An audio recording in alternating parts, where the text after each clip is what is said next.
Warahmatullahi wabarakatuh. Alhamdulillah wassalatu wassalamu ala rasulillah Muhammad ibn Abdillah wa ala alihi wa sahbihi wa mawala. Amma baad, kwanza nimshukuru moja kwa moja mkurugenzi wa tablighi na da'wa makao makuu ya Baraza Kuu la Uislamu Tanzania BAKWATA, Alhaji Arifu Suria. Huyu anafanya kazi kubwa sana katika idara hii ya da'wa na tabligh, na kila akimaliza kazi anaanza kazi nyingine, na nimekuta maandalizi makubwa baada ya kurudi Uingereza ya kupeleka kundi huko Ruvuma, sehemu ya Nantumbo na nyingine, kwa ajili ya kwenda kufanya da'wa na tabligh.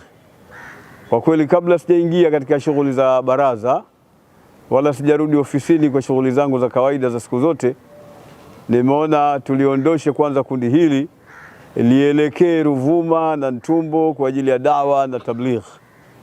Na ndani ya kundi hili ambalo tunalipeleka kuna mashekhe mbalimbali waliomo ndani ya nchi, lakini tuna mashekhe wageni ambao wanasaidia kazi ya da'wa na tablighi kwa watu wetu na kwa Waislamu wetu, kuwahusia mambo ya uchamungu, mambo ya kukaa vizuri, mambo ya maadili, mambo ya kujipanga na kujipamba na akhlaq alizokuwa nazo mtume wetu Muhammad sallallahu alaihi wasallam, hasa ukizingatia tumo ndani ya mwezi huu wa mfungo sita.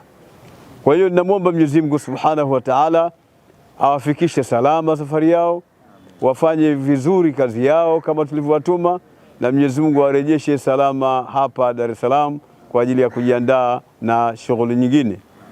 Wasia wangu ni kwamba wafanye kazi kwa juhudi, wafanye kazi kwa kuwaelekeza Waislamu mambo mazuri, lakini wasikose kuiombea nchi amani na utulivu, na kumwombea rais wetu, mama yetu, rais wa Jamhuri ya Muungano wa Tanzania, Mama Samia Suluhu Hassan Dokta, kutokana na kazi yake kubwa anayoifanya.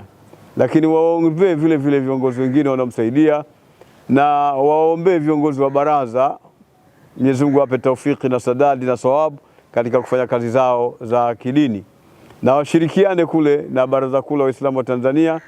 Mpango huo anao mkurugenzi wa da'wa na tabligh Alhaji Arifu Suria, kwa sababu anajua taratibu za kibaraza. Namwomba Mwenyezi Mungu Subhanahu wa Ta'ala awajalie safari njema na warudi salama. Wallahu waliyu tawfiq. Wassalamu alaikum wa rahmatullahi wa barakatuh.